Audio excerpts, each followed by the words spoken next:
المدرسة الربانية. كونوا ربانيين. السلام عليكم ورحمة الله وبركاته. الحمد لله نحمده ونستعينه ونستغفره ونعوذ بالله من شرور أنفسنا ومن سيئات أعمالنا. من يهده الله فلا مضل له ومن يضلل فلا هادي له. وأشهد أن لا إله إلا الله وحده لا شريك له وأشهد أن محمدا عبده ورسوله صلى الله على نبينا محمد وآله وصحبه أجمعين. أعوذ بالله من الشيطان الرجيم. يا أيها الذين آمنوا اتقوا الله حق تقاته ولا تموتن إلا وأنتم مسلمون. يا أيها الناس اتقوا ربكم الذي خلقكم من نفس واحدة وخلق منها زوجها وبث منهما رجالا كثيرا ونساء واتقوا الله الذي تساءلون به والأرحام إن الله كان عليكم رقيبا. يا أيها الذين آمنوا اتقوا الله وقولوا قولا سديدا يصلح لكم أعمالكم ويغفر لكم ذنوبكم ومن يطع الله ورسوله فقد فاز فوزا عظيما. أما بعد فإن أصدق الحديث كتاب الله وخير الهدي هدي محمد صلى الله عليه وسلم وشر الأمور محدثاتها وكل محدثة بدعة وكل بدعة ضلالة وكل ضلالة في النار. ബഹുമാനമുള്ള സഹോദരങ്ങളെ, സത്യവിശ്വാസികളെ, അള്ളാഹുവിന് തഖ്വ ചെയ്ത് സൂക്ഷ്മതയും ക്രമവും ചിട്ടയുമാർന്ന ജീവിതം നയിക്കാൻ എന്നോടും നിങ്ങൾ ഓരോരുത്തരോടും വസീയത്ത് ചെയ്യുന്നു, ഉണർത്തുന്നു. മരിക്കുവോളം അള്ളാഹുവിൻ്റെ തൃപ്തിയിലായി പൊരുത്തത്തിലായി ജീവിക്കാൻ അള്ളാഹു നാം ഏവർക്കും നല്ല തൗഫീക്ക് നൽകട്ടെ. ഹക്ക് ഹക്കായി മനസ്സിലാക്കാനും അതിനെ മാത്രം പിന്തുടരാനും ബാത്തുലാണെന്നറിഞ്ഞ് അതിനെ വർജിക്കാനും അള്ളാഹു നമുക്ക് നല്ല തൗഫീക്ക് നൽകട്ടെ. ഷെയ്ഖ് സാലിം അത്തവീൽ ഹഫിദഹുല്ലാഹ് ഔനുൽ ഗഫാർ എന്ന അദ്ദേഹത്തിൻ്റെ ഗ്രന്ഥത്തിലൂടെ സുപ്രധാനമായ ചില ചോദ്യങ്ങളും ഉത്തരങ്ങളുമാണ് മനുഷ്യരെ പഠിപ്പിക്കുന്നത്. ഇതിൽ 12 ചോദ്യങ്ങളും അതിൻ്റെ ഉത്തരങ്ങളുമാണ് കഴിഞ്ഞ ദർസുകളിലായി നമ്മൾ വായിച്ചത്. ഷിർക്കുമായി ബന്ധപ്പെട്ട ചില ഉദാഹരണങ്ങളാണ് കഴിഞ്ഞ ദർസിൽ പറഞ്ഞത്. ഷിർക്കിൻ്റെ ഗൗരവം, അതിൻ്റെ അപകടം, അതേപോലെ തന്നെ അതിൻ്റെ ചില ഇനങ്ങൾ. ഇനി 13ാമത്തെ ചോദ്യത്തിൽ മുസന്നിഫ് ഹഫിളഹുല്ലാഹ് കൊണ്ടുവരുന്ന ചോദ്യം ഇതാണ്. അസ്സുആലു അസ്സാലിസ അശറ, 13ാമത്തെ ചോദ്യം. ഹൽ യഅലമു അഹദുൻ അൽ ഗൈബ സിവല്ലാഹി അസ്സ വജല്ല വമദ്ദലീൽ. ഗൈബ് അല്ലാഹു അല്ലാതെ മറ്റാരെങ്കിലും അറിയുമോ? വമദ്ദലീൽ, എന്താണ് അതിനുള്ള തെളിവ്? ഇതാണ് ചോദ്യം. ഗൈബ് എന്ന് പറഞ്ഞാൽ സാധാരണ അദൃശ്യമായ കാര്യങ്ങളാണ്. ഇത് അള്ളാഹു അല്ലാതെ മറ്റാർക്കെങ്കിലും അറിയാൻ പറ്റുമോ എന്നുള്ളതാണ് ചോദ്യം. അതിനുള്ള ഉത്തരം ഇങ്ങനെയാണ്. ലാ യഅലമുൽ ഗൈബ ഇല്ലല്ലാഹ്. അള്ളാഹു അല്ലാതെ ഗൈബ് ആരും തന്നെ അറിയുകയില്ല എന്നതാണ്. എന്താണ് അതിനുള്ള ദലീൽ? വദ്ദലീലു ഖൗലുഹു തആല, അള്ളാഹുവിൻ്റെ വാക്യമാണ് അതിനുള്ള തെളിവ്. ഖുൽ ലാ യഅലമു മൻ ഫിസ് സമാവാതി വൽ അർദി അൽ ഗൈബ ഇല്ലല്ലാഹ് എന്ന സൂറത്തുൽ നംലിലെ 65ാമത്തെ ആയത്താണ്. നബിയെ, താങ്കൾ മനുഷ്യരോട്, ജനങ്ങളോട് പറയുക, ലാ യഅലമു മൻ ഫിസ് സമാവാതി വൽ അർദി, ആകാശങ്ങളിലോ ഭൂമിയിലോ ഉള്ള ആരും തന്നെ അറിയുകയില്ല, അൽ ഗൈബ, ഗൈബിനെ, ഇല്ലല്ലാഹ്, അള്ളാഹു ഒഴികെ. അപ്പോൾ വളരെ കൃത്യമായി അള്ളാഹു സുബ്ഹാനഹു വ തആല പരിശുദ്ധ ഖുർആനിൽ പഠിപ്പിക്കുന്ന ഒരു അടിസ്ഥാന നിയമമാണത്. ഗൈബ് അള്ളാഹുവിന് മാത്രമേ അറിയൂ. അള്ളാഹു അല്ലാതെ മറ്റാർക്കും തന്നെ, ആകാശങ്ങളിലുള്ളവരാകട്ടെ ഭൂമിയിലുള്ളവരാകട്ടെ, ഗൈബ് അറിയാൻ സാധിക്കാത്തവരാണ് എന്ന് ഖുർആൻ വളരെ വ്യക്തമായി പഠിപ്പിക്കുന്നുണ്ട്. ഇതുമായി ബന്ധപ്പെട്ട് വിശ്വാസികൾ മനസ്സിലാക്കേണ്ട ചില കാര്യങ്ങളാണ് ഇതിൻ്റെ വിശദീകരണത്തിൽ മുസന്നിഫ് പറയുന്നത്. യജിബു അലാ കുല്ലി മുസ്ലിമിൻ അൻ യഅതഖിദ ഇഅ്തിഖാദൻ ജാസിമൻ. ഒരു മുസ്ലിമിൻ്റെ മേൽ, ഓരോ മുസ്ലിമിൻ്റെ മേലും നിർബന്ധമാണ്. എന്താണ് നിർബന്ധമായ കാര്യം? അവൻ ഉറച്ച വിശ്വാസം ഉള്ളവനായിരിക്കണം. ജാസിമൻ, ഉറച്ച വിശ്വാസം അവൻ വിശ്വസിക്കണം. എന്തിനെ സംബന്ധിച്ചാണ്, എങ്ങനെയാണ് എന്തിനെ കുറിച്ചുള്ള ഉറച്ച വിശ്വാസമാണ് വേണ്ടത്? അന്ന ഇൽമൽ ഗൈബി മിമ്മ ഇഖ്തസ്സല്ലാഹു തബാറക വതആല ബി. ഇൽമുൽ ഗൈബ് എന്നുള്ളത് അദൃശ്യമായ കാര്യങ്ങളെ സംബന്ധിച്ചുള്ള ജ്ഞാനം, അറിവ്. ഇത് അല്ലാഹു സുബ്ഹാനഹു വതആലക്ക് ഖാസ്സായ കാര്യങ്ങളിൽപ്പെട്ടതാണ്, അള്ളാഹുവിന് പ്രത്യേകമായ കാര്യങ്ങളിൽപ്പെട്ടതാണ് ഗൈബിയായ അറിവ് ഉണ്ടാവുക എന്നുള്ളത്. ഇത് ഒരു വിശ്വാസി അടിയുറച്ച് വിശ്വസിക്കേണ്ട വിശ്വാസ കാര്യങ്ങളിൽ പെട്ടതാണ്. കമാ ഖാല തആല, അല്ലാഹു തആല പറഞ്ഞതുപോലെ, ഖുൽ ലാ യഅലമു മൻ ഫിസ് സമാവാതി വൽ അർദി അൽ ഗൈബ ഇല്ലല്ലാഹ്. ആകാശങ്ങളിലോ ഭൂമിയിലോ ഉള്ള ആരും തന്നെ ഗൈബ് അറിയുന്നില്ല ഇല്ലല്ലാഹ്, അല്ലാഹു അല്ലാതെ എന്ന് ഖുർആൻ സംശയത്തിനിടയില്ലാത്ത രീതിയിൽ വ്യക്തമായി പറയുന്നതാണ്. അപ്പോൾ ഈ ആയത്തിന്റെ ഒരു പ്രത്യേകതയുണ്ട്, അത് മുസ്ലിം പറയുകയാണ്, ഫൽ ആയതു ഫീഹാ ഹസ്റു ഇൽമിൽ ഗൈബി അലല്ലാഹി സുബ്ഹാനഹു വതആല. ഈ ആയത്തിൽ ഇൽമുൽ ഗൈബ്, അദൃശ്യജ്ഞാനം അള്ളാഹുവിന്റെ മേൽ മാത്രം ഹസ്റു ചെയ്യുന്നുണ്ട്. ഹസ്റു ചെയ്യുക എന്ന് പറഞ്ഞാൽ പരിമിതപ്പെടുത്തുക എന്നർത്ഥം. അള്ളാഹുവിന് മാത്രം അറിയാവുന്നതാണത്, വേറൊന്നിലേക്കും പോവുകയില്ല. അതിനാണ് ഹസ്റു ചെയ്യുക എന്ന് പറഞ്ഞാൽ ക്ലിപ്തമാക്കുക, പരിമിതമാക്കി പറയുക. അപ്പൊ അള്ളാഹുവിന് മാത്രമേ ഇൽമുൽ ഗൈബ് ഉള്ളൂ എന്നുള്ള അർത്ഥം ഈ ആയത്തിലുണ്ട്. കാരണം എന്താണ്? വമജീഉ ഹർഫിൽ ഇസ്തിഥ്നാഇ ഇല്ല, ഇല്ല എന്ന ഹർഫിന്റെ വരവ്. ഇല്ല എന്ന് പറഞ്ഞാൽ സാധാരണ ഒന്ന് പറഞ്ഞിട്ട് ഇന്നതൊഴികെ എന്ന് പറയാൻ ഇസ്തിഥ്നാഇന് വേണ്ടിയിട്ട്, എക്സെപ്ഷന് വേണ്ടിയിട്ട് കൊണ്ടുവരുന്ന ഒരു പദമാണ് ഇല്ല. ഒരു കാര്യം പറയുക, അതിനുശേഷം ഇല്ല എന്ന് പറഞ്ഞാൽ ഇന്നതൊഴികെ. ഈ ഇല്ല എന്നുള്ള പദം അത് വന്നാൽ, എന്തിനു ശേഷം വന്നാൽ, ബഅദ ലാ അന്നാഫിയ, നിഷേധിക്കാനുള്ള ഒരു കാര്യം ഇല്ല എന്ന് സൂചിപ്പിക്കുന്ന പദമാണില്ല. ഇവിടെ ലാ യഅലമു, അറിയുകയില്ല എന്ന് നിഷേധിക്കുകയാണ്. ഈ ലാമിന് ശേഷം പിന്നീട് ഇസ്തിഥ്നാഇന് വേണ്ടിയിട്ട്, വേറെ ഒന്നിനെ ഒഴിച്ചു നിർത്താൻ വേണ്ടിയിട്ട് ഇല്ല എന്നുള്ള പദം കൊണ്ടുവന്നാൽ അത് ഉസ്ലൂബു മിൻ അസാലിബിൽ ഖസ്ർ, ഖസ്റിന്റെ ശൈലികളിൽപ്പെട്ട ഒരു ശൈലിയാണ്. അതായത് ഒരു വസ്തുവിനെ അവിടെ മാത്രം പരിമിതമാക്കിയിരിക്കുന്നു, ആ കാര്യം അവനിൽ മാത്രം ഒതുങ്ങുന്നതാണ് എന്നുള്ള അർത്ഥം ലഭിക്കാൻ വേണ്ടിയിട്ട് വ്യത്യസ്തങ്ങളായ ശൈലികളുണ്ട്. അതിൽപ്പെട്ട ഒരു ശൈലിയാണിത്. പറയപ്പെട്ട കാര്യത്തിന് മാത്രം ആണ് ആ ഹുക്ം ബാധകമാവുക. ഇവിടെ അള്ളാഹുവിന് മാത്രമേ എന്തുള്ളൂ, ഇൽമുൽ ഗൈബ് അറിയാവൂ. അപ്പൊ അള്ളാഹുവിന് മാത്രം അറിയാവൂന്ന് പറയപ്പെട്ടിരിക്കുന്നു, അവിടെ മാത്രം പരിമിതമാകുന്നതാണ് എന്നുള്ള അർത്ഥം കിട്ടുന്നുണ്ട്. വനഫീഹു അമ്മാദ, അതല്ലാത്തവർക്ക് അതില്ല എന്നും എന്ത് ചെയ്യുന്നുണ്ട്, നിഷേധിക്കുക എന്നുള്ള അർത്ഥവും ഇവിടെ കിട്ടുന്നുണ്ട്. അപ്പൊ ഈ ആയത്ത് സുവ്യക്തമാണ്. ഇൽമുൽ ഗൈബ് അല്ലാഹുവിനല്ലാതെ മറ്റാർക്കും അറിയുകയില്ല, അത് അള്ളാഹുവിൽ മാത്രം പരിമിതപ്പെട്ടതാണ്. മറ്റുള്ള സൃഷ്ടികളെ സംബന്ധിച്ചിടത്തോളം അവർക്ക് ഇല്ലാത്തതുമാണ് എന്ന് എന്ത് ചെയ്യുന്നുണ്ട്, ഈ ആയത്ത് സുവ്യക്തമായി പഠിപ്പിക്കുന്നുണ്ട്. വൽ ഗൈബ്, ഗൈബ് എന്ന് പറഞ്ഞാൽ ഹുവ കുല്ലു മാ ഗാബ അനിൽ ഇൻസാനി, മനുഷ്യനിൽ നിന്ന് ഗായിബായ, മറഞ്ഞ എല്ലാ കാര്യങ്ങൾക്കുമാണ് എന്തെന്ന് പറയുക, ഗൈബ് എന്ന് പറയുക. അദൃശ്യം എന്ന് പറയുക എന്തിനാണ്?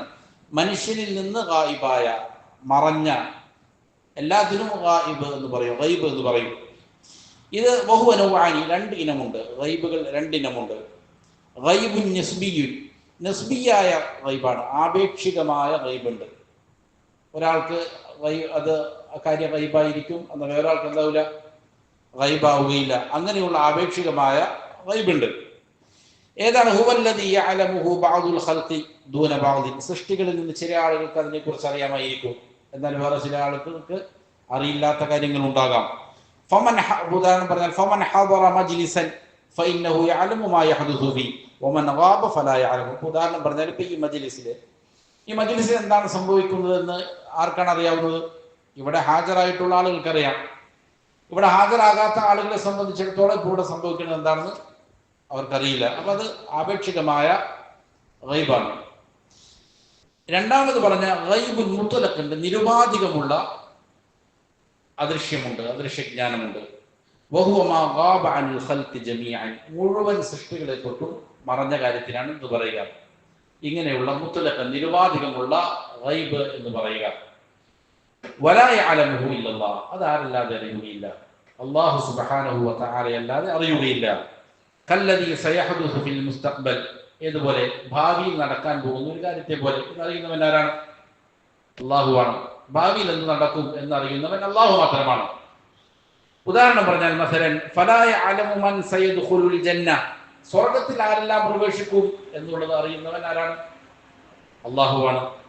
വമൻ സയദ്ഖുലുൻ നാറ ഇല്ലല്ലാഹ്, അള്ളാഹുവിനല്ലാതെ നരകത്തിൽ ആരാണ് പ്രവേശിക്കുക എന്നറിയുന്നത് ആരുമില്ല. ഫൽ ഗൈബുൽ മുത്ലഖ്, അപ്പോൾ ഈ പറയുന്ന രണ്ടാമത്തെ ഇനമായ മുത്ലഖായ ഗൈബ്, നിരുപാധികമുള്ളതായ ഗൈബ്, മിമ്മഖ്തസ്സല്ലാഹു തആല ബിഇൽമിഹി, അത് അതിന്റെ ജ്ഞാനം കൊണ്ട് അള്ളാഹു പ്രത്യേകമായിരിക്കുകയാണ്. അള്ളാഹുവിന് എന്തുള്ളൂ?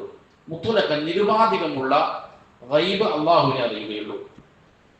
ഫലാ യഅലമുഹു മലക്കുൻ മുഖറബുൻ, സാമീപ്യം സിദ്ധിക്കപ്പെട്ട ഒരു മലക്കിനും എന്തില്ല? ഈ പറയുന്ന നിരുപാധികമുള്ള ഗൈബ് അറിയില്ല. കമാ ഖാല തആല അനിൽ മലായിക, മലായികത്തിനെ സംബന്ധിച്ച് പരിശുദ്ധ ഖുർആനിൽ അല്ലാഹു പറയുന്നുണ്ട്, ഖാലു സുബ്ഹാനക ലാ ഇൽമ ലനാ ഇല്ലാ മാ അല്ലംതനാ. അവർ പറഞ്ഞു, മലായികത്ത് പറഞ്ഞു, നമുക്കറിയാവുന്ന ചരിത്രമാണ്, ആദം അലൈഹിസ്സലാമുമായി ബന്ധപ്പെട്ട ചരിത്രം പറയുന്നിടത്ത് മലായികത്ത് പറയുന്നുണ്ട്, ആദം അലൈഹിസ്സലാമിന് പഠിപ്പിച്ചു കൊടുത്ത അസ്മാകളെ സംബന്ധിച്ച് അവരോട് ചോദിച്ചപ്പോൾ അവർ പറയാണ്, ഖാലു, മലായികത്ത് പറഞ്ഞു, സുബ്ഹാനക, അല്ലാഹു നീ എത്ര പരിശുദ്ധനാണ്, നിന്റെ പരിശുദ്ധിയെ ഞങ്ങൾ വാഴ്ത്തുകയാണ്. ലാ ഇൽമ ലനാ ഇല്ലാ മാ അല്ലംതനാ, നീ ഞങ്ങൾക്ക് പഠിപ്പിച്ചു തന്നവളെ കുറിച്ച് മാത്രമേ ഞങ്ങൾക്കറിയൂ, സ്വതന്ത്രമായിട്ട് ഞങ്ങൾക്ക് എന്തില്ല, ഒരു ജ്ഞാനവുമില്ല, ഞങ്ങൾ നിരുപാധികം ഒന്നും അറിയുന്നവരല്ല, ഗൈബിയായ കാര്യങ്ങൾ ഞങ്ങൾക്കറിയില്ല എന്നർത്ഥം. നീ എന്ത് പഠിപ്പിക്കുന്നു അത് മാത്രമേ ഞങ്ങൾക്കറിയാവൂ. അപ്പൊ ഗൈബ് അറിയുന്നവൻ സ്വാഭാവികമായിട്ട് എന്ത് ചെയ്യണം? ആരും പഠിപ്പിക്കേണ്ടതില്ല, സ്വാഭാവികമായി തന്നെ എല്ലാം അറിയുന്നവനായിരിക്കണം. ഭാവിയിൽ എന്ത് നടക്കും അല്ലെങ്കിൽ ഇന്ന കാര്യങ്ങൾ എന്താണ്, ഇത് മലായികത്തിന് അറിയില്ല എന്ന് ആയത്ത് പഠിപ്പിക്കുന്നുണ്ട്. അതേപോലെ തന്നെ വലാ നബിയ്യുൻ മുർസലുൻ, നിയോഗിക്കപ്പെട്ട അയക്കപ്പെട്ട ഒരു നബിക്കും ഒരു മുർസലിനും ഈ പറയുന്ന ഗൈബ് അറിയുകയില്ല. കമാ അമറല്ലാഹു നബിയഹു മുഹമ്മദൻ സ്വല്ലല്ലാഹു അലൈഹി വസല്ലം അൻ യഖൂൽ, ഏതുപോലെ നബി സ്വല്ലല്ലാഹു അലൈഹി വസല്ലമയോട് അല്ലാഹു കൽപ്പിച്ചു, താങ്കൾ പ്രഖ്യാപിക്കണം. എന്താണ്? ലാ അഖൂലു ലക്കും ഇൻദി ഖസാഇനുല്ലാഹ്, നബിയുടെ അടുക്കൽ പറയാൻ അല്ലാഹു പറയാണ്, നബിയെ താങ്കൾ ജനങ്ങളോട് പറയണം. എന്താണ് പറയേണ്ടത്? ലാ അഖൂലു ലക്കും ഇൻദി ഖസാഇനുല്ലാഹ്, അല്ലാഹുവിന്റെ ഖസാനകൾ, അല്ലാഹുവിന്റെ ഖജനാവുകൾ അത് എൻ്റെ അടുക്കലാണ് എന്ന് ഞാൻ നിങ്ങളോട് പറയുന്നില്ല. അള്ളാഹുവിൻ്റെ അടുക്കലുള്ളതായ വിഭവങ്ങൾ എനിക്ക് നിങ്ങൾക്ക് നേടാൻ സാധിക്കൂല എന്നർത്ഥം. അള്ളാഹുവിൻ്റെ അടുക്കലാണ് അവൻ്റെ ഖജനാവുകൾ, അതിൻ്റെ താക്കോൽ ആരുടെ കയ്യിലല്ല, എൻ്റെ കയ്യിലല്ല എന്ന് നബിയെ താങ്കൾ അവരോട് പറഞ്ഞേക്ക്. അതേപോലെ തന്നെ വലാ അഅലമുൽ ഗൈബ്, ഞാൻ ഗൈബ് അറിയുന്നവനുമല്ല എന്നവരോട് പറയുക. വലാ അഖൂലു ലക്കും ഇന്നി മലക്കുൻ, ഞാനൊരു മലക്കാണെന്നും ഞാൻ നിങ്ങളോട് പറയുന്നില്ല. അപ്പൊ ഇത് എന്താണ്? നബി സല്ലല്ലാഹു അലൈഹി വസല്ലം പ്രഖ്യാപിക്കാൻ പറയാണ്. വളരെ സുവ്യക്തമായ ആയത്താണ്, കെട്ടിക്കുടുക്കുകളോ ആശയക്കുഴപ്പങ്ങളോ അതിലില്ല. ഏതെങ്കിലും എന്താണ് മുതശാബിഹായ ഏതെങ്കിലും അവ്യക്തമാന്തകൾ അതിനകത്തില്ല, വളരെ വ്യക്തമായി പറയുകയാണ്. പരിശുദ്ധ ഖുർആനാകട്ടെ ഏറ്റവും വാളിഹായ ബയ്യനായ സുവ്യക്തമായ നിലയിലാണ് അള്ളാഹു അവതരിപ്പിച്ചിരിക്കുന്നത്. ഇത് ഈ കാര്യം സുവ്യക്തമായി പറയാൻ അള്ളാഹു പറയാണ്. ഇത് നബി സല്ലല്ലാഹു അലൈഹി വസല്ലം പറയുകയാണ്, എൻ്റെ കയ്യിലല്ല അള്ളാഹുവിന്റെ ഖജനാവുകൾ ഉള്ളത്. അതേപോലെ തന്നെ എനിക്ക് ഇൽമുൽ ഗൈബ് അറിയുകയില്ല, അദൃശ്യ ജ്ഞാനങ്ങൾ എനിക്കറിയില്ല എന്ന് നബിയെ പറഞ്ഞേക്കുക. അതേപോലെ തന്നെ ഞാനൊരു മലക്കല്ല എന്നും അവരോട് പറയുക. അപ്പോൾ ഒരു മലക്കിന് അറിയാൻ സാധിക്കുകയില്ല, അതേപോലെ തന്നെ ഒരു നബിക്കും അറിയാൻ സാധിക്കുകയില്ല. അമ്പിയാക്കളിൽ ഏറ്റവും ശ്രേഷ്ഠനാണ് ആദ്യം മുഹമ്മദ് സല്ലല്ലാഹു അലൈഹി വസല്ലം. ആ മുഹമ്മദ് സല്ലല്ലാഹു അലൈഹി വസല്ലമയാണ് പറയുന്നത് എനിക്കറിയില്ല ഗൈബ് എന്ന്. എന്നാൽ ഇവിടെ മനസ്സിലാക്കേണ്ട ചില കാര്യങ്ങളുണ്ട്. അതെന്താണ്? വഖദ് യുദ്ഹിറുല്ലാഹു അസ്സ വജല്ല ശൈഅൻ മിനൽ ഗൈബി ലിബഅദി റുസുലി, അല്ലാഹു സുബ്ഹാനഹു വ തആല ഈ പറയുന്ന നിരുപാധികമുള്ള ഗൈബുണ്ടല്ലോ, അതിൽ നിന്ന് ചില കാര്യങ്ങൾ ചില മുർസലീങ്ങൾക്ക് അള്ളാഹു ചെയ്യും, വെളിപ്പെടുത്തി കൊടുക്കും. അങ്ങനെ വെളിപ്പെടുത്തി കൊടുത്താൽ അവർ ഗൈബ് അറിയുന്നവരാണ് എന്നാണ് അതിൻ്റെ അർത്ഥം? ഒരിക്കലല്ല, അത് അള്ളാഹു അവർക്ക് വെളിപ്പെടുത്തി കൊടുക്കുന്നതാണ്. അവർ ഗൈബ് അറിയുന്നവരാണെങ്കിൽ അള്ളാഹു വെളിപ്പെടുത്തി കൊടുക്കേണ്ട ആവശ്യമുണ്ടോ? ഇല്ല. ഇത് അള്ളാഹുവിൻ്റെ അടുക്കൽ പ്രത്യേകമായ കാര്യമാണ്. അതിൽ ചില കാര്യങ്ങൾ അവർക്ക് ഇഷ്ടമുള്ളത് എല്ലാം അറിയുന്നതാണ് അതിൻ്റെ അർത്ഥം.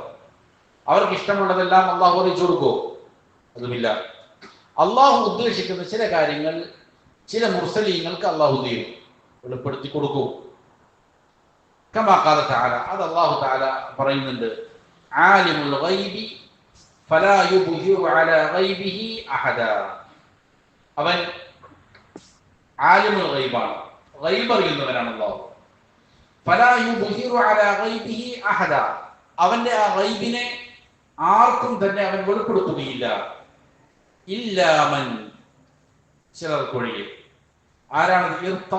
റസൂൽ, മുർസലീങ്ങളിൽ നിന്ന്, റസൂലിൽ നിന്ന് അള്ളാഹു തൃപ്തിപ്പെട്ട ചിലർക്കൊഴികെ അള്ളാഹു വേറെ ആർക്കും ചെയ്യില്ല, അത് വെളിപ്പെടുത്തി കൊടുക്കുകയില്ല. അപ്പോ മുത്തലക്കൻ നിരുപാധികം ഗൈബ് അറിയുന്നവൻ ആരെ മാത്രമേ ഉള്ളൂ? അദൃശ്യം അറിയുന്നവൻ അള്ളാഹു മാത്രമേ ഉള്ളൂ. എല്ലാ കാര്യങ്ങളും, അദൃശ്യമായ ഭാവിയിൽ നടക്കുന്ന കാര്യങ്ങളും, അതേപോലെ തന്നെ ഖബറിൽ നടക്കുന്ന കാര്യങ്ങൾ, ആഖിറത്തിൽ സംഭവിക്കാൻ പോകുന്ന, ഇതെല്ലാം നിരുപാധികം അറിയാൻ സാധിക്കുന്ന ആരും തന്നെയില്ല. ആരാണ് സ്വർഗത്തിൽ പ്രവേശിക്കുക, ആരാണ് നരകത്തിൽ പ്രവേശിക്കുക, അറിയുകയില്ല. എന്നാൽ ചില കാര്യങ്ങൾ എന്ത് ചെയ്യും? അള്ളാഹു തൃപ്തിപ്പെട്ട ചില മുർസലീങ്ങൾക്ക് അള്ളാഹു എന്ത് ചെയ്യും? അറിയിച്ചു കൊടുക്കും. ഇങ്ങനെ അറിയിച്ചു കൊടുത്തു എന്നുള്ളത് കൊണ്ട് ആ റസൂൽ നിരുപാധികം ഗൈബ് അറിയുന്നവരാണെന്ന് പറയാൻ പറ്റുമോ? പറ്റൂല, ഒരിക്കലും എന്ന് പറയാൻ പറ്റൂല. കാരണം ഗൈബ് അറിയുന്നവൻ അള്ളാഹു മാത്രമാണെന്ന് അള്ളാഹു ചെയ്തിട്ടുണ്ട്, വ്യക്തമായി പഠിപ്പിച്ചു. എന്നാൽ ചിലർക്ക് എന്ത് ചെയ്തേക്കാം? അള്ളാഹു അതിൽ നിന്ന് ചില കാര്യങ്ങൾ അള്ളാഹുവിന്റെ ഇച്ഛപ്രകാരം വെളിപ്പെടുത്തി കൊടുത്തേക്കാം. ഒരു നബി ആഗ്രഹിക്കുകയാണ്, എനിക്ക് ഇന്ന ഗൈബ് കിട്ടണം, എന്റെ കാര്യത്തെക്കുറിച്ച് അറിയണം. എന്നാൽ നബി ആഗ്രഹിച്ചാൽ അവർക്ക് ലഭിക്കുന്നതാണോ? അള്ളാഹു ഉദ്ദേശിക്കുന്നവർക്ക്, അള്ളാഹു ഉദ്ദേശിക്കുന്ന മുസ്ലിങ്ങൾക്ക് അള്ളാഹു ഉദ്ദേശിക്കുന്ന ചില കാര്യങ്ങൾ എന്ത് ചെയ്യും? വെളിപ്പെടുത്തി കൊടുക്കും. അപ്പൊ ഇവിടെ അപ്പൊ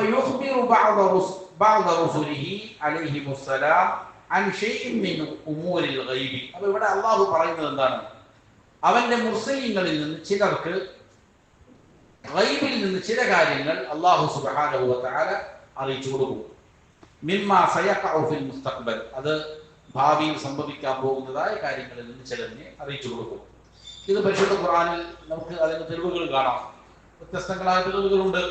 അതിലൊന്നാണ് കമാ ഖാല തആല, അല്ലാഹു തആല പറഞ്ഞതുപോലെ ഗുലിബത്തിൽ റൂം, റോമിനെ പരാജയപ്പെടുത്തപ്പെട്ടു. ഫി അദ്നൽ അർദി, ഈ അടുത്ത ഭൂമി, അതായത് ഈ അടുത്ത പ്രദേശത്ത് വെച്ചിട്ട് എന്ത് ചെയ്തു? റോം പരാജയപ്പെട്ടിരിക്കുകയാണ് പേർഷ്യയുമായുള്ള യുദ്ധത്തിൽ. അവരുടെ ഈ പരാജയത്തിന് ശേഷം അവർ എന്ത് ചെയ്യും? അതിജയിക്കുക തന്നെ ചെയ്യും എന്ന് അല്ലാഹു പറയുകയാണ്. കുറച്ച് വർഷങ്ങൾക്ക് ശേഷം, ഒരുപാട് വർഷങ്ങൾ കഴിയേണ്ടതില്ല, കുറച്ച് വർഷങ്ങൾക്ക് തന്നെ എന്ത് ചെയ്യും? അവർ വീണ്ടും വിജയിക്കും എന്ന് ഉള്ള ഈ ഭാവിയിൽ സംഭവിക്കാൻ പോകുന്നതായ കാര്യത്തെ നബി സല്ലല്ലാഹു അലൈഹി വസല്ലമക്ക് അല്ലാഹു ചെയ്തു വെളിപ്പെടുത്തി കൊടുക്കും. ചില കാര്യങ്ങൾ വെളിപ്പെടുത്തി കൊടുക്കും, ചില മസ്ലഹത്തുകൾക്ക് വേണ്ടിയിട്ട്. ومن الأدلة أيضا على إخبار الله تعالى لنبيه صلى الله عليه وسلم بشيء من الغيب حديث سهل بن سعد رضي الله عنه. ഇങ്ങനെ നബി സല്ലല്ലാഹു അലൈഹി വസല്ലമക്ക് അല്ലാഹു അറിയിച്ചു കൊടുത്ത ചില കാര്യങ്ങളിൽ പെട്ടതാണ് സഹൽ ബിൻ സഅദ് റളിയല്ലാഹു അൻഹു ഉദ്ധരിക്കുന്നതായ ഹദീസിൽ പറഞ്ഞ കാര്യങ്ങൾ. ഏതാണ്? ഒരിക്കൽ അന്ന റസൂലുള്ളാഹി സ്വല്ലല്ലാഹു അലൈഹി വസല്ലം ഇൽതഖാ ഹുവ വൽ മുശ്രികൂൻ, നബി സല്ലല്ലാഹു അലൈഹി വസല്ലമയും മുശ്രിക്കീങ്ങളും തമ്മിൽ പരസ്പരം ഏറ്റുമുട്ടി, അവർ പരസ്പരം യുദ്ധത്തിൽ കണ്ടുമുട്ടി. അങ്ങനെ ഫഖതലു, പരസ്പരം യുദ്ധം ചെയ്തു. فلما مال رسول الله صلى الله عليه وسلم الى عسكري ومال الاخرون الى عسكري, നബിയുടെ സ്വഹാബത്തും റസൂൽ സല്ലല്ലാഹു അലൈഹി വസല്ലമയും സ്വഹാബത്തും അവരുടെ ടെന്റുകളിലേക്കും അതേപോലെ തന്നെ ശത്രുപക്ഷം അവരുടെ ടെന്റുകളിലേക്കും എന്ത് ചെയ്തപ്പോൾ യുദ്ധത്തിന് ഇടയിൽ വെച്ച് നീങ്ങിയപ്പോൾ വഫി അസ്ഹാബി റസൂലില്ലാഹി സ്വല്ലല്ലാഹു അലൈഹി വസല്ലം റജുൽ, നോക്കുമ്പോൾ നബിയുടെ സ്വഹാബികളുടെ കൂട്ടത്തിൽ ഒരു മനുഷ്യനുണ്ട്. ലാ യദഉ ലഹും ഷാദ്ദതൻ വലാ ഫാദ്ദ, അദ്ദേഹം ഒരു ഷാദ്ദത്തിനെയും ഫാദ്ദത്തിനെയും വിട്ടുകളയുന്നില്ല. ഷാദ്ദത്ത് എന്ന് പറഞ്ഞാല് ഒരു സംഘത്തിന്റെ കൂടെ നിന്ന് യുദ്ധം ചെയ്യുകയായിരുന്നു, അതിനിടയിൽ ഒറ്റപ്പെട്ട ഒരാളെ കണ്ടു കഴിഞ്ഞാൽ എന്തില്ല, ഈ സ്വഹാബികളുടെ കൂട്ടത്തിലുള്ള മനുഷ്യൻ അവൻ വിടൂല, അവൻ വകവരുത്തും. ഫാദ്ദത്ത് എന്ന് പറഞ്ഞാൽ ഒറ്റയ്ക്ക് പോരടിക്കാൻ വരുന്നത്, കൂട്ടത്തിൽപ്പെട്ടിട്ട് ഒറ്റയാവുന്നവനല്ല, അല്ലാത്തത്. അപ്പൊ ഏതൊരു വ്യക്തിയെയും വളരെ ധൈര്യത്തോടെ ധീരതയോടെ അദ്ദേഹം നേരിടും. ഈ മനുഷ്യൻ അവരെ വകവരുത്തും. എങ്ങനെയല്ലാതെ അവരെ വിടുകയില്ല. അവരെ പിന്തുടരുകയും ചെയ്യും, വധിക്കുകയും ചെയ്യും. അങ്ങനെ ഒരു മനുഷ്യൻ സ്വഹാബികളുടെ കൂട്ടത്തിലുണ്ട്. ഫഖാൽ, അപ്പോ പറഞ്ഞു, മാ അജ്സഅ മിന്നൽ യൗമ അഹദുൻ കമാ അജ്സഅ ഫുലാൻ, ഈ മനുഷ്യൻ ഇന്നേ ദിവസം ധന്യനായിരിക്കുന്നത് പോലെ നമ്മളിലാരും ധന്യനായിട്ടില്ല. അദ്ദേഹം ധാരാളം പ്രതിഫലം കരഗതമാക്കുന്നു എന്നാണ് അർത്ഥമാക്കിയിരിക്കുന്നത്. അദ്ദേഹം എന്ത് ചെയ്യുന്നു? യുദ്ധത്തിൽ വലിയ ധീരതയോടെ പോരാടുന്നു, വലിയ രീതിയിൽ ജിഹാദ് നയിക്കുന്നു എന്നെന്ത് ചെയ്തു? അദ്ദേഹത്തെ കുറിച്ച് ഒരു സഹാബി പറഞ്ഞു. ഫഖാല റസൂലുള്ളാഹി സ്വല്ലല്ലാഹു അലൈഹി വസല്ലം, ഇത് പറഞ്ഞപ്പോൾ റസൂലുള്ളാഹി പറഞ്ഞു, അമാ ഇന്നഹു മിൻ അഹ്ലിന്നാർ, എന്നാൽ നിങ്ങൾ അറിയണം അദ്ദേഹം എന്താണ്? അഹ്ലുന്നാറാണ്. അഹ്ലുന്നാറാണെന്ന് പറഞ്ഞാൽ നമ്മൾ നേരത്തെ പഠിച്ചിട്ടുണ്ട്. അള്ളാഹു അല്ലെങ്കിൽ റസൂൽ സല്ലല്ലാഹു അലൈഹി വസല്ലമ ഒരാൾ നരകത്തിൽ പ്രവേശിക്കുമെന്ന് പറഞ്ഞാൽ അതിന്റെ അർത്ഥം കാലാകാല നരകത്തിലാകണമെന്നില്ല. നരകത്തിൽ പ്രവേശിച്ചേക്കാം, അതിനുശേഷം ചെയ്യും രക്ഷപ്പെടുന്ന രീതിയിൽ ഉണ്ടായേക്കാം. പല അർത്ഥമാണ് നമ്മൾ നേരത്തെ ചില ചോദ്യങ്ങൾ വിശദീകരിച്ചിട്ടുണ്ട് എന്ന് നബി സല്ലല്ലാഹു അലൈഹി വസല്ലം പറഞ്ഞു. ഫഖാല റജുലുൻ മിനൽ ഖൗം, അപ്പോൾ സമൂഹത്തിൽ നിന്ന് ഈ സ്വഹാബികളുടെ ഇടയിൽ ഒരു മനുഷ്യൻ പറഞ്ഞു, അന സാഹിബു. ഖാൽ ഫഖറജ മഅഹു കുല്ലമാ വഖഫ വഖഫ മഅ. അപ്പോൾ ഒരു സ്വഹാബി പറയുന്നു, ഞാൻ അദ്ദേഹത്തിന്റെ കൂട്ടാളിയായിട്ടുണ്ടാകും. എന്നിട്ട് അദ്ദേഹം പുറപ്പെടുമ്പോൾ കൂടെ പുറപ്പെടും. കുല്ലമാ വഖഫ വഖഫ മഅ, എവിടെയെങ്കിലും നിന്നാൽ അവിടെ നിൽക്കും. അദ്ദേഹം എന്താണ് ചെയ്യാൻ പോകുന്നത് നോക്കുകയാണ്. എന്തുകൊണ്ടാണ് നബി സല്ലല്ലാഹു അലൈഹി വസല്ലം അദ്ദേഹം നരകത്തിലാണ് പോകുന്നത്, നരകത്തിൽ പോകും എന്ന് പറയാനുള്ള കാരണം എന്താണ്? ഇത് പരിശോധിക്കാൻ വേണ്ടിയിട്ട് എന്ത് ചെയ്തു? ഒരു സ്വഹാബി കൂടെ കൂടി. അങ്ങനെ ആ മനുഷ്യൻ എവിടെയാണോ പോകുന്നത് അവിടെ കൂടെ പോകുന്നു, എവിടെ നിൽക്കുന്നു അവിടെ നിൽക്കുന്നു. ഇത് വേഗതയിൽ പോയാൽ കൂടെ വേഗതയിൽ പോകും. അങ്ങനെ ഈ മനുഷ്യൻ എന്ത് ചെയ്തു? ശക്തമായ പരിക്കേറ്റു യുദ്ധത്തിനിടയിൽ. അങ്ങനെ അദ്ദേഹം മരണത്തെ വേഗതയിൽ കൊണ്ടുവരാൻ വേണ്ടിയിട്ട് അദ്ദേഹം ആവശ്യപ്പെട്ടു. അതായത് മരണം വരിച്ചു എന്നർത്ഥം. അദ്ദേഹം ആത്മഹത്യ ചെയ്തു എന്നർത്ഥം. എങ്ങനെയാണ് ആത്മഹത്യ ചെയ്ത്? വാളിന്റെ കൈപിടി പിടിക്കുന്ന സ്ഥലം അതെന്ത് ചെയ്തു? ആയുധം ഇതിന്റെ കൈ പിടിക്കുന്ന സ്ഥലം നിലത്ത് ഭൂമിയിൽ വെച്ചു. അതിന്റെ മൂർച്ചയുള്ള ഭാഗം എന്ത് ചെയ്തു? നെഞ്ചിന് വയ്ക്കുകയും അദ്ദേഹം ഇതിലേക്ക് ഭാരം കൊടുക്കുകയും സ്വന്തം നഫ്സിനെ കൊന്നുകളയുകയും ചെയ്തു. അപ്പൊ ഇത് വലിയ പാപത്തിൽപ്പെട്ടതാണ്. അല്ലാഹു സുബ്ഹാനഹു വ തആല നൽകിയിരിക്കുന്ന ജീവൻ ഹനിക്കാൻ ആർക്കും അവകാശമില്ല. നിരപരാധിയായ മറ്റൊരു മനുഷ്യനെയും കൊല്ലാൻ പാടില്ല എന്നതുപോലെ തന്നെയാണ് എന്ത്? സ്വന്തം നഫ്സിനെയും വധിക്കുക എന്നത് വൻ പാപത്തിൽപ്പെട്ടതാണ്, കഠിനമായ ശിക്ഷയാണ്. അപ്പൊ ഇത് ഈ മനുഷ്യൻ ചെയ്തു. അതുകൊണ്ട് അദ്ദേഹം നരകത്തിന്റെ അവകാശിയാണ് എന്ന് ചെയ്തു. നൽകപ്പെട്ട മുഅ്ജിസാത്തുകളിൽപ്പെട്ടതാണ്. അതേപോലെ ഗൈബിയായ ചില കാര്യങ്ങൾ അല്ലാഹു ചെയ്തു ചെയ്യും.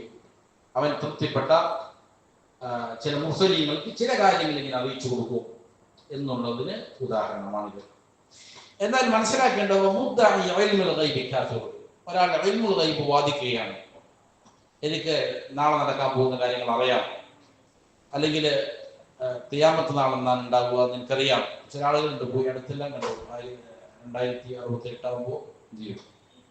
ലോകം അവസാനിക്കും. അതൊക്കെ കൃത്യമായ ഡേറ്റിലാണ് ഇട്ടിട്ട് പ്രവചിക്കുന്ന ആളുകളുണ്ട്. മുസ്ലിം സമൂഹത്തിൽ തന്നെ ചില ആളുകൾ അങ്ങനെ കാണുന്നുണ്ട്. അതും പ്രബോധകരാണെന്ന് പറയുന്ന ആൾക്കാർ വരെ അങ്ങനെ പറയുന്നുണ്ട്. വലിയ എന്താണ് കാപട്യമാണത്.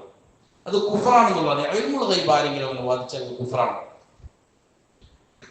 ഉദാഹരണം പറഞ്ഞാൽ സല്ലല്ലാഹു അലൈഹി വസല്ലം അടുക്കൽ ജിബ്രീൽ അലൈഹിസ്സലാം എന്ന് ചോദിച്ചു, അഖ്ബിർനി അനി സാഅ, ഖിയാമത്ത് നാളിനെ കുറിച്ച് എനിക്ക് പറഞ്ഞതാ എന്ന് പറഞ്ഞാൽ ഖിയാമത്ത് നാൾ എപ്പോഴാണ് സംഭവിക്കുക എന്ന് പറഞ്ഞു തരാൻ ആരോട് പറഞ്ഞു? മുർസലീങ്ങളിൽ ഏറ്റവും ശ്രേഷ്ഠനായ മുഹമ്മദ് സല്ലല്ലാഹു അലൈഹി വസല്ലമയോട് മലക്കുകളിൽ ഏറ്റവും ശ്രേഷ്ഠനായ ജിബ്രീൽ അലൈഹിസ്സലാം എന്ന് പറഞ്ഞു. ഖിയാമത്ത് നാൾ എന്താണ് സംഭവിക്കുന്നത് എന്ന് എനിക്ക് പറഞ്ഞതാ.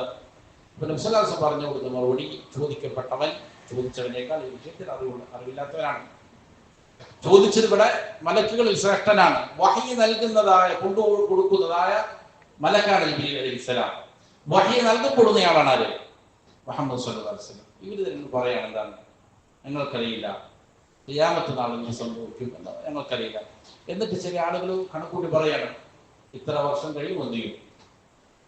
ഖിയാമത്ത് നാളിൽ സംഭവിക്കും എന്ന് പറയുമ്പോൾ എത്ര വലിയ വ്യാജമാണ് എന്ന് മനസ്സിലാക്കാവുന്നതേയുള്ളൂ. അപ്പൊ ഇത് കുഫ്റാണ്. അപ്പൊ അങ്ങനെ ആരെങ്കിലും ഇൽമുൽ ഗൈബിനെ വാദിക്കുന്നുണ്ട് എങ്കിൽ കുഫ്റാണ്, അവൻ കാഫിറാണ്. കാരണം അവൻ അള്ളാഹുവിനെ കളവാക്കുന്നു, റസൂൽ സല്ലല്ലാഹു അലൈഹി വസല്ലം ചെയ്യുന്നു, കളവാക്കുന്നു. ഗൈബ് അറിയുന്നവൻ അള്ളാഹു മാത്രമേ ഉള്ളൂ. അള്ളാഹു പറയുന്നു, എനിക്ക് വരെയും ഗൈബ് അറിയുകയില്ല എന്ന് ആര് പറയുന്നു? മുസല്ലാസ് പറയുന്നു, ഇത് ജനങ്ങളോട് പ്രഖ്യാപിക്കാൻ അള്ളാഹു കൽപ്പിക്കുന്നു. എന്നിട്ട് വന്നിട്ട് ഒരാൾ പറയാണ്, ഇന്നയാൾക്ക് എന്റെ ശേഷം എന്ത് ചെയ്യും, പറയും. ഇത് വളരെ വ്യാപകമായി പ്രചരിക്കുന്നുണ്ട്. നമ്മൾ നിസ്സാരമായി കാണുന്നുണ്ട. നമ്മുടെ നാടുകളിലെല്ലാം ചില ത്വരീഖത്തിന്റെ ശേഖന്മാരുണ്ട്, ചില ത്വരീഖത്തുകളുണ്ട്.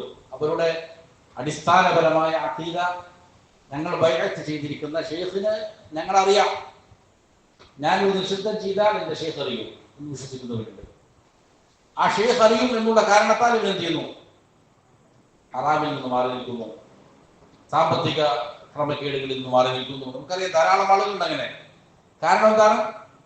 ഷെയ്ഖ് അറിയും എന്നുള്ളതാണ്, അള്ളാഹ് അറിയും എന്നുള്ളതല്ല. അള്ളാഹു അറിയുമെന്നുള്ളതിനാൽ ഞാൻ ഈ പാപത്തിൽ നിന്ന് വിട്ടു നിൽക്കുന്നു എന്നുള്ളതല്ല അവരുടെ ധാരണ. എന്റെ ഷെയ്ഖ് അറിയുന്നുണ്ട്, എനിക്ക് നാളെ ഷെയ്ഖിന്റെ മുന്നിൽ പോയിരിക്കാനുള്ളതാണ്. അപ്പൊ ഞാൻ എന്തെങ്കിലും ചെയ്താൽ എന്ത് ചെയ്യും? ഷെയ്ഖ് അറിയും, ഷെയ്ഖിന് ഗൈബ് അറിയാം എന്ന് വിശ്വസിക്കുന്ന ആളുകളുണ്ട്. ഇതെല്ലാം നമ്മുടെ നാട്ടിൽ വളരെ വ്യാപകമായി പ്രചരിച്ചു കൊണ്ടിരിക്കുന്ന പല ത്വരീഖത്തുകളുടെയും എന്താണ് വിശ്വാസമാണ്. അപ്പൊ ഇത് വളരെ ഗുരുതരമായ ഒരു കാര്യമാണ്. ഒരു മുസ്ലിം അടിസ്ഥാനപരമായി അറിഞ്ഞിരിക്കേണ്ട വിശ്വാസവുമാണ്.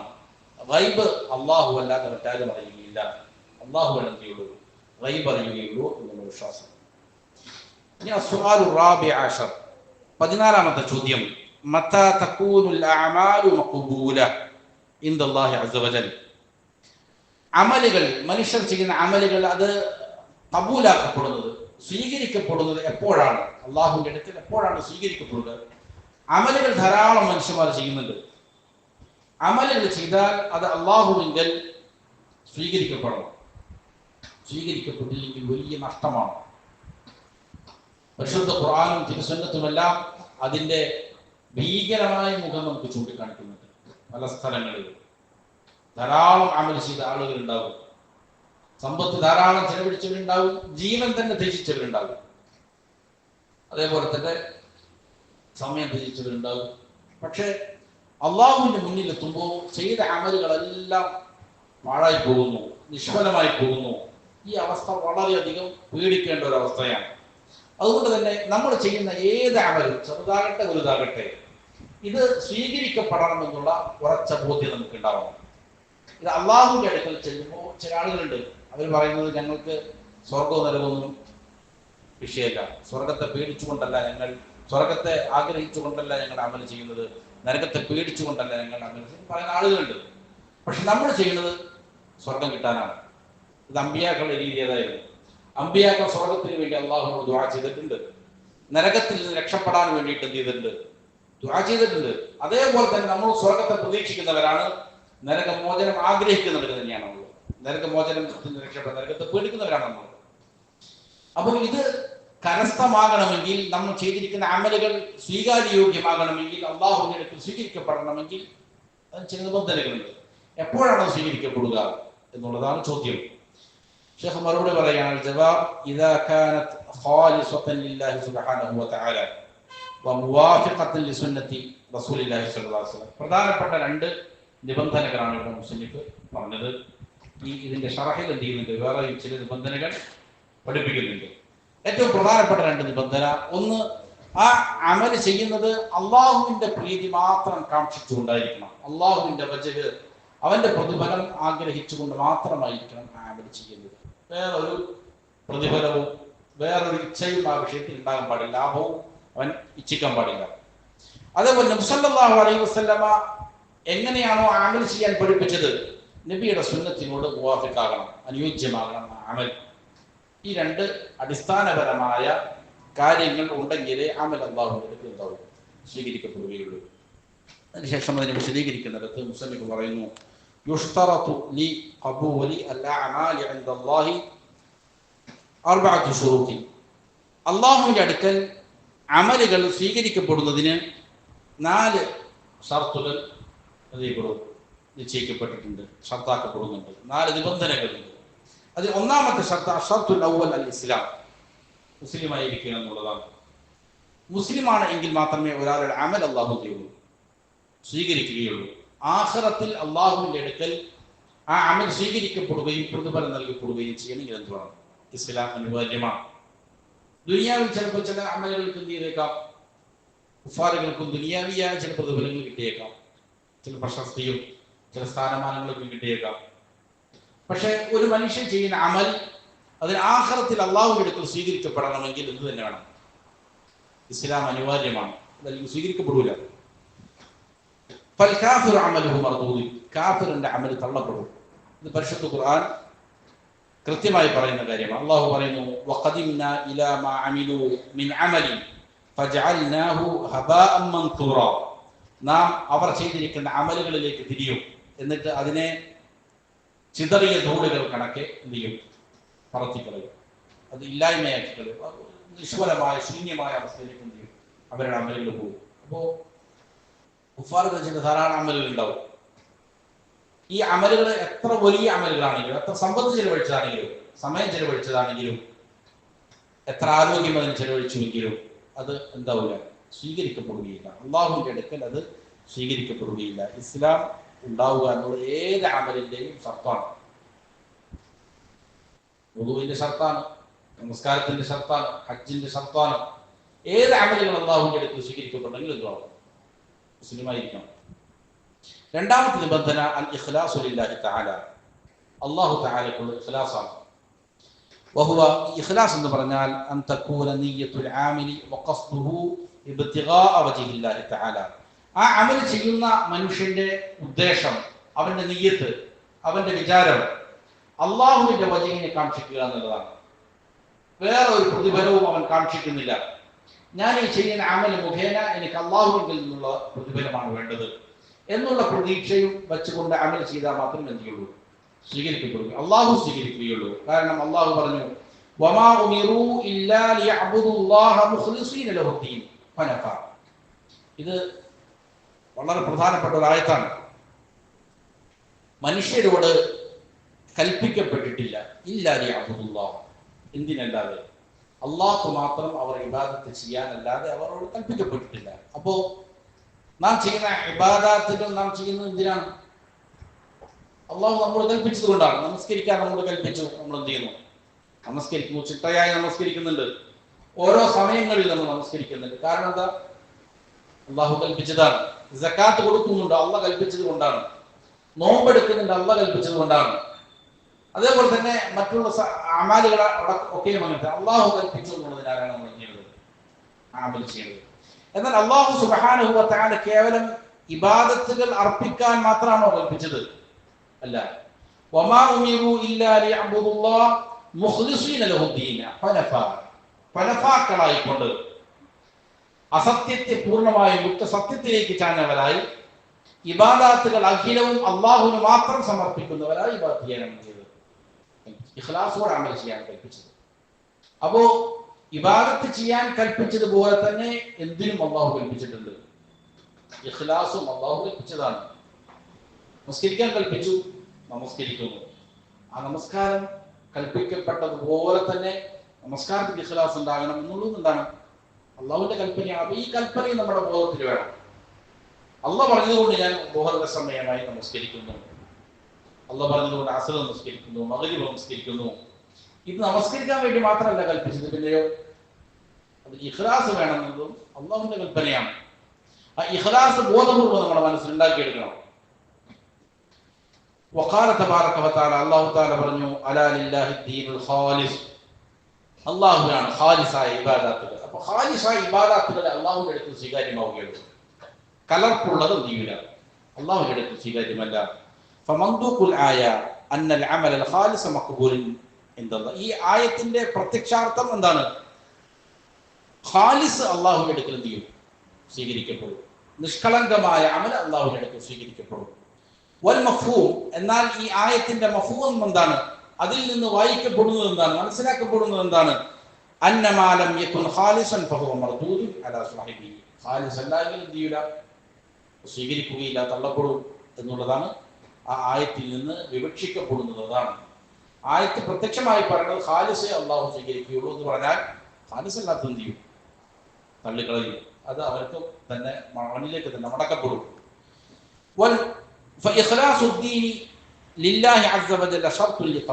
അപ്പോ അമലിന് സ്വീകരിക്കാനുള്ള ഷർത്താണെന്ത്? ഈ പറയുന്ന ഇഖ്ലാസ്. ഇത് ഏത് അമലിലും ഒരു വിശ്വാസി നല്ല രീതിയിൽ പരിശീലിച്ചെടുക്കേണ്ടതാണ്. ഇഖ്ലാസ് എന്നുള്ളത് പരിശീലനം നേടിയെടുക്കേണ്ടതാണ്. സലഫുകൾ ഏറ്റവും അധികം കഷ്ടപ്പെട്ടത് ഇഖ്ലാസിനെ കിട്ടിക്കാനാണെന്നാണ്, അമലുകൾ ചെയ്യാനല്ല. നമുക്കറിയാം സലഫുകളുടെ അമാലുകളെ കുറിച്ച്, അവരുടെ ഇബാദാത്തുകളെ കുറിച്ച് ധാരാളം നമ്മൾ കേട്ടിട്ടുണ്ട്. വലിയ രീതിയിൽ അവരെന്ത് ചെയ്തവരാണ്, കഷ്ടപ്പെട്ടവരാണ്. ധാരാളം സമയം ഖുർആൻ പാരായണം ചെയ്യുന്നു, അതേപോലെ തന്നെ രാത്രി നമസ്കാരങ്ങൾ നിർവഹിക്കുന്നു, സമ്പത്തുകൾ സക്കാത്ത് കൊടുക്കുന്നു, സദഖകൾ കൊടുക്കുന്നു, അവർക്ക് ഇഷ്ടമുള്ള സകലത് പോലെ ചെയ്യുന്നുണ്ട്, ദാനധർമ്മം ചെയ്ത് നമുക്കറിയാം. പക്ഷെ ഇഖ്ലാസിനാണ് അവരെന്ത് ചെയ്തത്, കൂടുതൽ പ്രാധാന്യം കൊടുത്തു. അതിൽ പരിശീലിച്ചത്. ചില സലഫുകളുടെ ചരിത്രം വായിക്കുമ്പോൾ കാണാം, അവർ ഖുർആൻ പാരായണം ചെയ്തുകൊണ്ടിരിക്കും.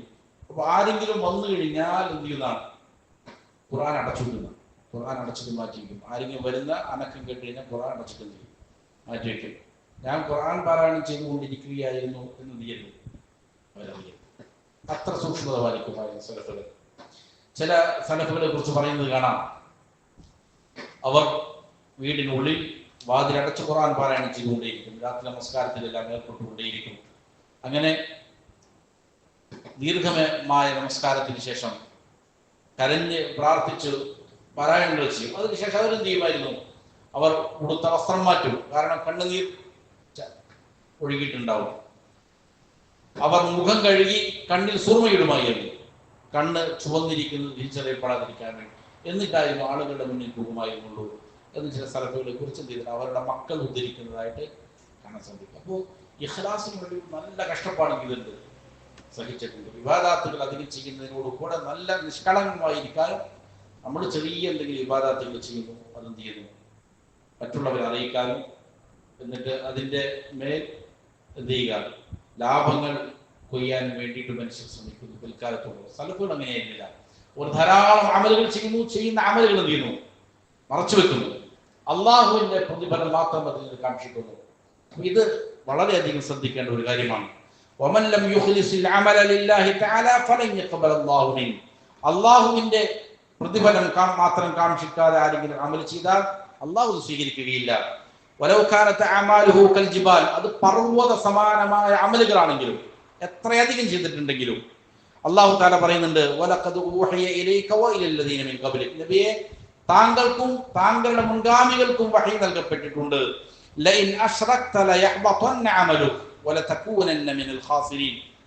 താങ്കൾ എങ്ങാനും ശിർക്ക് ചെയ്താൽ, അതായത് ഇഖ്ലാസിന് നേരെ വിപരീതമാണെന്ത്, ശിർക്ക്. അള്ളാഹുവിന് കൊടുക്കേണ്ടതിന് നേരെ എന്ത് ചെയ്യുന്നു, മറ്റുള്ളവർക്കും കൊടുക്കുന്നു. അള്ളാഹുവിങ്കിൽ നിന്ന് മാത്രം പ്രതീക്ഷിക്കേണ്ട പ്രതിഫലം മറ്റുള്ളവരിൽ നിന്ന് പ്രതീക്ഷിക്കുന്നു. ഇതാണ് ശിർക്ക്. അപ്പോ ശിർക്ക് താങ്കളാണ് ചെയ്യുന്നതെങ്കിൽ പോലും അമലുകൾ മുഴുവൻ എന്ത് ചെയ്യും, ബാത്തിലായി പോകും, അത് സ്വീകരിക്കപ്പെടുകയില്ല, നഷ്ടക്കാരിൽ പെട്ടുപോകും എന്ന് എല്ലാ അമ്പിയാക്കൾക്കും ചെയ്തിട്ടുണ്ട്, വഹി നൽകപ്പെട്ടിട്ടുണ്ട് എന്ന് നബി സല്ലല്ലാഹു അലൈഹി വസല്ലമയോട് പറയാണ്. വജാഅ ഫിൽ ഹദീസിൽ ഖുദ്സി അന്ന അല്ലാഹ തബാറക വതആല ഖാൽ, മറ്റൊരു ഖുദ്സിയായ ഹദീസിൽ അല്ലാഹു സുബ്ഹാനഹു വതആല പറയുന്നു, അന അഗ്ന ശുറകാഇ അനി ശിർകി, ഞാൻ പങ്കാളികളെ തൊട്ട് ധന്യനായവരാണ്.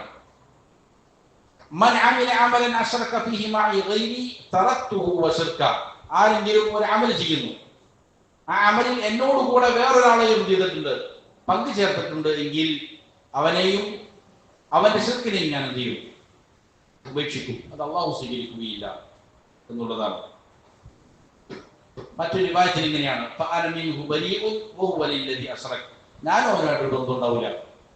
അവൻ ആർക്ക് വേണ്ടിയിട്ടാണോ ഈ അമൽ ചെയ്തത് അവനുള്ളതാണ്, ഞാനും അവനുമായിട്ട് ഉണ്ടാവില്ല, ഒരു ബന്ധം ഉണ്ടാവുകയില്ല എന്ന് അള്ളാഹു സുബ്ഹാനഹു വ തആല പറയുകയാണ്. അതുകൊണ്ട് അമലുകൾ ഇഖ്ലാസ് ഉള്ളതായി തീരാൻ എന്ത് ചെയ്യണം, വലിയ ശ്രദ്ധ പുലർത്തേണ്ടതുണ്ട്. പങ്കണം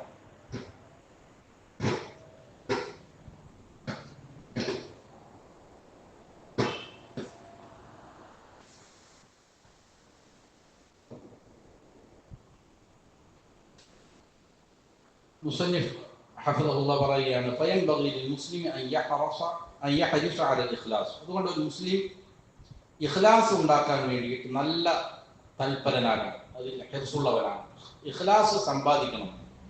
അതിനു വേണ്ടിയിട്ട് അവൻ എന്ത് ചെയ്യണം, നല്ല രീതിയിൽ പരിശ്രമിക്കണം. വഅൻ യഖാഫ അലാ നഫ്സിഹി മിനൻ നിഫാഖ്, നമ്മുടെ സ്വന്തം നഫ്സിന്റെ മേൽ നിഫാഖ് പിടിപെടുമോ എന്ന് പേടിക്കുകയും ചെയ്യും. ഇതാണ് സലഫുകളുടെ രീതി. അതായത് ഒരു മുസ്ലിം എപ്പോഴും അവന്റെ മനസ്സിൽ വേണം, അവൻ ഇഖ്ലാസ് നേടിയെടുക്കാൻ വേണ്ടി അതിയായി പരിശ്രമിക്കണം, ആഗ്രഹിക്കണം. അതോടൊപ്പം തന്നെ നിഫാഖിൽ വന്ന് പെടുമോ എന്ന് ചെയ്യണം, പേടിക്കുകയും ചെയ്യണം.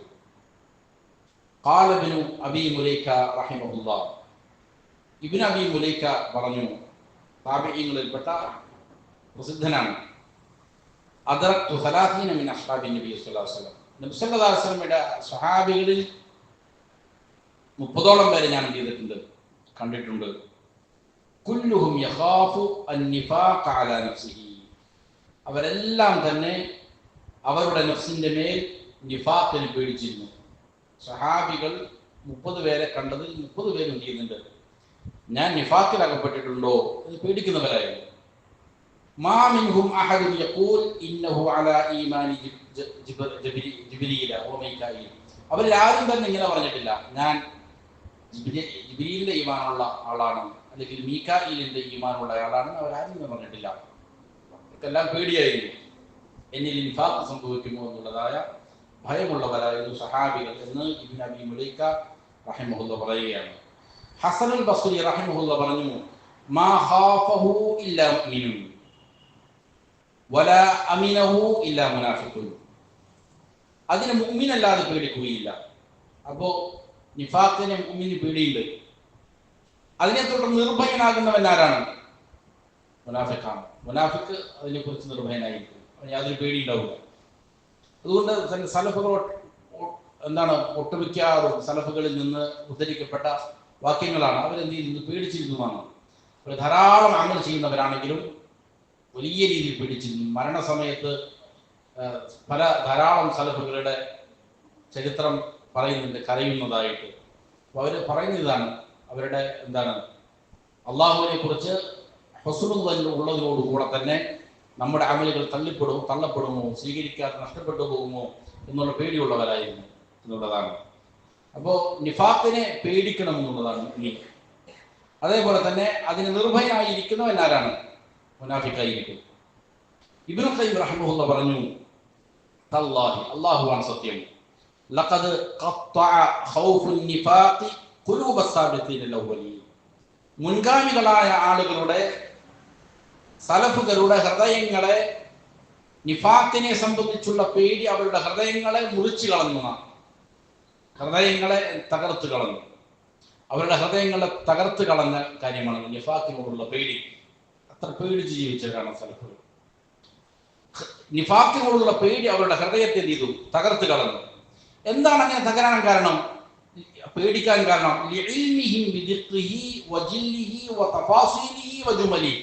അവർക്ക് അതിന്റെ സൂക്ഷ്മമായ വശങ്ങൾ അറിയാം. അതിന്റെ വലിയ നിഫാഖിനെ കുറിച്ചറിയാം, ചെറിയ നിഫാഖിനെ കുറിച്ചറിയാം. അതിന്റെ വിശദാംശങ്ങൾ അറിയാം, അതിന്റെ ജുമലകൾ, അതിന്റെ മൊത്തത്തിലുള്ള ശേഷണങ്ങൾ അറിയാം. അതുകൊണ്ട് അവർ പേടിച്ചിരുന്നു. സ്വന്തം നഫ്സുകളെ കുറിച്ച് അവർ എന്ത് ചെയ്തു? സൂഅ്ദൻ വെച്ച് പുലർത്തി, മോശം വിചാരം വെച്ച് പുലർത്തി. ഞാൻ വലിയ ആളല്ല, എനിക്ക് ധാരാളം ന്യൂനതകളുണ്ട്, ഞാൻ നമസ്കരിക്കുന്നവനാകാം, നോമ്പെടുക്കുന്നവനാകാം, സക്കാത്ത് കൊടുക്കുന്നവനാകാം, ഹജ്ജ് ചെയ്യുന്നവനാകാം, പക്ഷെ എനിക്ക് ധാരാളം എന്തുണ്ട്? പോരായ്മകളുണ്ട്, ധാരാളം ന്യൂനതകൾ എൻ്റെ മനസ്സിലുണ്ട് എന്ന് മനസ്സിനെ കുറിച്ച് അവർ എന്ത് ചെയ്തു? വിചാരണ ചെയ്തുകൊണ്ടിരുന്നു. എൻ്റെ ഈ അമലുകൾ കൊണ്ട് അള്ളാഹുവിന്റെ അടുക്കലേക്ക് രക്ഷപ്പെടാൻ സാധിക്കൂല. അമലുകളുടെ കൂടെ അള്ളാഹുവിന്റെ ഫൗല് വേണം, അള്ളാഹുവിന്റെ ഔദാര്യം വേണം, അല്ലെങ്കിൽ ഞാൻ ഒന്നുമല്ല എന്നുള്ള ബോധം ചെയ്തിട്ടുണ്ടായി, അവരിലുണ്ടായി. എന്നിട്ട് അമലിനൊരു സ്ഥാനമില്ല എന്നല്ല കേട്ടോ, അമലിന് സ്ഥാനമുണ്ട്. അള്ളാഹു സുബ്ഹാനഹു വ തആല അമലുകൾക്ക് എന്ത് ചെയ്യും? പ്രതിഫലം നൽകും. പക്ഷെ അള്ളാഹുവിന്റെ ഔദാര്യം കൊണ്ടാണ് ചെയ്യുക സ്വർഗ്ഗപ്രവേശനം ലഭ്യമാവുക. അപ്പോൾ ഈ പേടി, ഇതിനെ സംബന്ധിച്ചുള്ള വിശദമായ ബോധം എന്ത് ചെയ്തു? അവർക്ക് അവരുടെ ഹൃദയത്തെ തകർത്ത് കളഞ്ഞു. അതുകൊണ്ട് അവർ നഫ്സുകളെ സംബന്ധിച്ച് എന്ത് ചെയ്തു? സൂഅ് തന്നെ വെച്ച് പുലർത്തി. അവർ മുനാഫിഖീങ്ങളുടെ കൂട്ടത്തിലായി പോകുമോ എന്ന് എന്ത് ചെയ്തു? അവർ ഭയപ്പെട്ടു പോയി എന്നാണ്. അപ്പൊ ഇത് ഒരു വിശ്വാസിയെ സംബന്ധിച്ചിടത്തോളം ശരിയായ റൂട്ടിലൂടെ സഞ്ചരിക്കാൻ ഏറ്റവും പ്രധാനപ്പെട്ട കാര്യമാണ് ഈ പറയുന്ന പേടി ഉണ്ടാവുക. ഇബ്നു ഖയ്യിം റഹിമഹുല്ലാഹ് തന്നെ പറയുന്നുണ്ട്, ഒരാളുടെ ജീവിതം ശരിയായ നിലയിൽ മുന്നോട്ട് പോകണമെങ്കിൽ അനിവാര്യമായി 2 കാര്യങ്ങൾ വേണം. ശൈഖുൽ ഇസ്ലാം ഇബ്നു തൈമിയ്യ റഹിമഹുല്ലാഹ് അത് തന്നെ പറയുന്നുണ്ട്. അതിൽ ഒന്ന്, അള്ളാഹു നൽകിയിരിക്കുന്ന അനുഗ്രഹങ്ങൾ എന്തിലാണ്? ഓർക്കലാണ്. രണ്ട്, ഈ പറഞ്ഞ നമ്മുടെ നഫ്സുകളുടെ പോരായ്മകൾ തിരിച്ചറിയുക, പേടിക്കുക.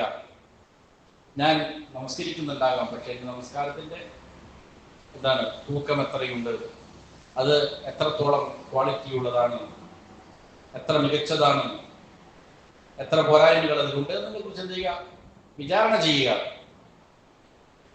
അതേപോലെ തന്നെ എന്ത് ചെയ്യുക, നമ്മുടെ സ്വഭാവത്തെ സംബന്ധിച്ച്, നമ്മളിൽ നിന്ന് വരുന്ന പോരായ്മകളെ സംബന്ധിച്ച് വിലയിരുത്തുക. ഈ പേടി ഒരു വിശ്വാസി എന്ത് ചെയ്യും, ശരിയിലേക്ക് നയിക്കാൻ ഏറ്റവും ഉപകാരപ്രദമാണ് എന്നുള്ളതാണ്. അപ്പോൾ ഇതാണ് രണ്ടാമത്തെ കാര്യം. ഒന്നാമത്തെ കാര്യം ഇസ്ലാമാണ്. അമലുകൾ സ്വീകരിക്കണമെങ്കിൽ എന്ത് വേണം? ഇസ്ലാം വേണം. രണ്ടാമതായി അമലുകൾ സ്വീകരിക്കപ്പെടാൻ വേണ്ടത് ഇഖ്ലാസാണ്. 3-4 വിഷയം നമുക്ക് അടുത്ത ദിവസത്തിൽ പറയാൻ വളരെ പ്രധാനപ്പെട്ട ഒരു വിഷയം കൂടിയിട്ടാണിത്. പ്രത്യേകിച്ചും നമ്മുടെ നാടുകളിൽ ഈ കാലങ്ങളിൽ ധാരാളം ബിദ്അത്തുകൾ എന്ത് ചെയ്യുന്നുണ്ട്, നടമാടുന്ന സമയമാണ്. അപ്പോൾ നബിയുടെ സുന്നത്തിനോട് യോജിച്ചു വരണമെന്നാവുന്നത് അമലുകൾ. നബിയുടെ സുന്നത്തിനോട് യോജിക്കാതെ എത്രയോ അമൽ ചെയ്താൽ എന്ത് ചെയ്യില്ല, അത് സ്വീകരിക്കപ്പെടില്ല എന്ന് മാത്രമല്ല, അതെന്ത് ചെയ്യും, അതിൻ്റെ പേരിൽ നൽകപ്പെടുന്ന ശിക്ഷയായിരിക്കും. ചിലപ്പോൾ അത് പ്രകാരം കുഫറിൽ വരെ അകപ്പെടാനുള്ള സാധ്യതയുണ്ട്. അവർ അള്ളാഹുവിന് പ്രതിഫലമായിരിക്കും കാക്ഷിക്കുന്നത്, നല്ല ഇഖ്ലാസൊക്കെ ചിലപ്പോൾ ഉണ്ടാവും, പക്ഷേ നബിയുടെ സുന്നത്തിൽ നിന്ന് തെറ്റിപ്പോയിട്ടുണ്ടാവും. അതിൻ്റെ പേരിൽ എന്ത് ചെയ്യും, ശിക്ഷിക്കപ്പെടുന്ന അവസ്ഥയാണ്. അതുകൊണ്ട് നബിയുടെ സുന്നത്തിനോട് എങ്ങനെയാണ് യോജിക്കുക എന്നതിനെ സംബന്ധിച്ച് ഇൻഷാ അല്ലാഹ് അടുത്ത ദിവസം നമുക്ക് സംസാരിക്കാം. അള്ളാഹു കാര്യങ്ങൾ യഥാവിധം പഠിക്കാനും അതനുസരിച്ച് അമൽ ചെയ്യാനും മരിക്കോളം അള്ളാഹുവിൻ്റെ തൃപ്തിയിലായി ജീവിക്കാൻ നല്ല തൗഫീഖ് നൽകട്ടെ. ربنا آتنا في الدنيا حسنة وفي الآخرة حسنة وقنا عذاب النار. ربنا تقبل منا إنك أنت السميع العليم وتب علينا إنك أنت التواب الرحيم. ربنا هب لنا من أزواجنا وذرياتنا قرة أعين واجعلنا للمتقين إماما. ربنا اغفر لنا ولوالدينا كما ربونا صغارا. صلى الله وسلم على نبينا محمد وآله وصحبه أجمعين.